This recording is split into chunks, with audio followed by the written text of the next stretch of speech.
আমার ছোট্ট সোনামণিরা, সিজারে হইছো কারা কারা দেখি? সিজারে, যে হুজুর আমি সিজারে পৃথিবীতে এসেছি, হাত তোলো।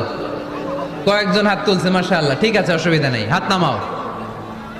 এটা একটা প্রাকৃতিক নিয়ম, মায়ের পেট থেকে পৃথিবীতে আমরা এইভাবে আসি। কেউ প্রাকৃতিক পদ্ধতিতে আসি, কেউ সিজারে আসি। যারা সিজারে আসছে তারা এই কষ্টটা সহ্য করে নাই, তাদের অন্য ধরনের স্ট্রাগল পৃথিবীতে আসার পরে।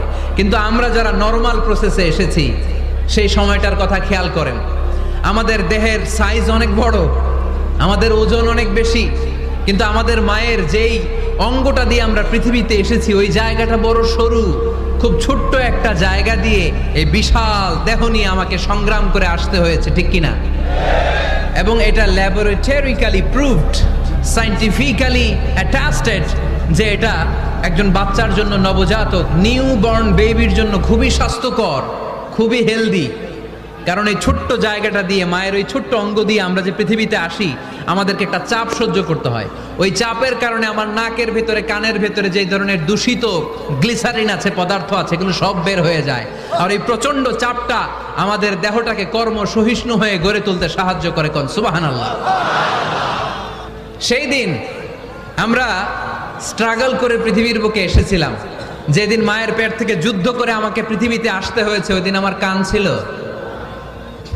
এখনকার মতো কানের শক্তি ছিল? এখন যে হাতে শক্তি, ওই শক্তি ছিল?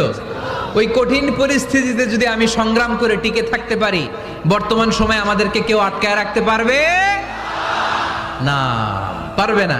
ইন্নাকা কাদিহুন ইলা রাব্বিকা কাদহান ফামুলাকি। আল্লাহ বললেন, ও বনি আদম, তোমাকে কষ্ট করতে করতে আমার কাছে আসতে হবে। আবার আল্লাহ বললেন, লাকাদ খালাকনাল ইনসানা ফি কাবাদ।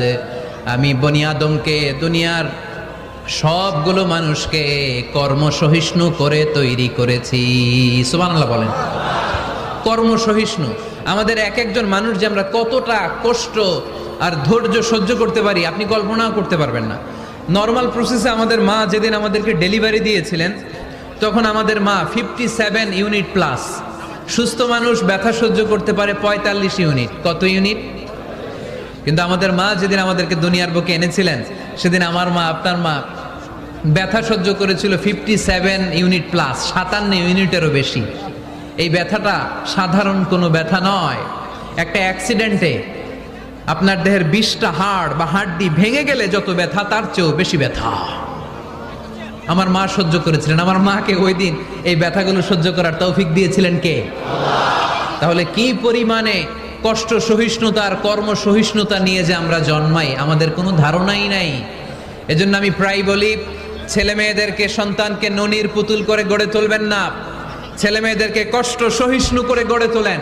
প্রতিকূল পরিবেশে কি করে নিজের অস্তিত্ব জানান দিতে হয়, এমন করে আমরা আমাদের মুসলমান সন্তানদেরকে গড়ে তুলবো। চিল্লায় বলেন ঠিক কিনা?